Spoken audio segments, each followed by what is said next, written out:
7 meseci od katastrofalnih poplava žitelji Obrenovca, kojima je vodena stihija uništila domove, dočekali su da dobiju krov nad glavom.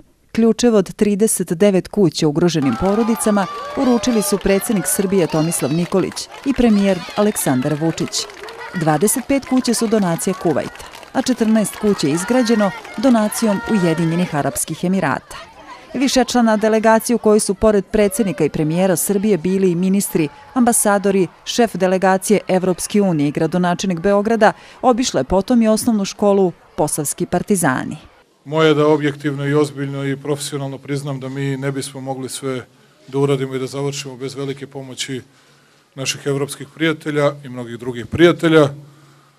Uveren sam da će i Evropska unija da bude uvek objektivna i u budućnosti kada bude merila naš rad i ocenjivala naš rad, ali ovo je zaista škola koja je uređenija danas od, rekao bih, najbolje uređenih škola u centru Beograda, tako da, deco, vama čestitam, želim vam da dobro učite, da vredno učite, vi ćete ovdje lepo da se igrate, ali gledajte da vredno učite, jer mi od vas u budućnosti očekujemo mnogo.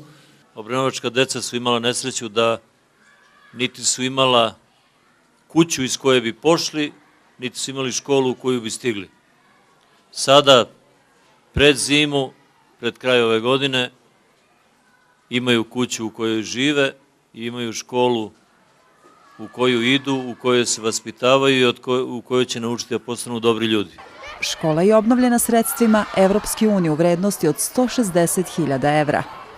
Ovo je deo našeg zajedničkog programa sa Vladom Republike Srbije i u sljedećoj fazi mi smo izdvojili ukupno više od 190 miliona evra. U sljedećoj fazi će biti reč pre svega naravno o preventivnim merama da se spreče takve strašne posljedice poplave u budućnosti. Do sada je završena rekonstrukcija 5 obrenovačkih škola. Opremljene s osnovnim nameštajem, a ostala oprema biće isporučena početkom godine.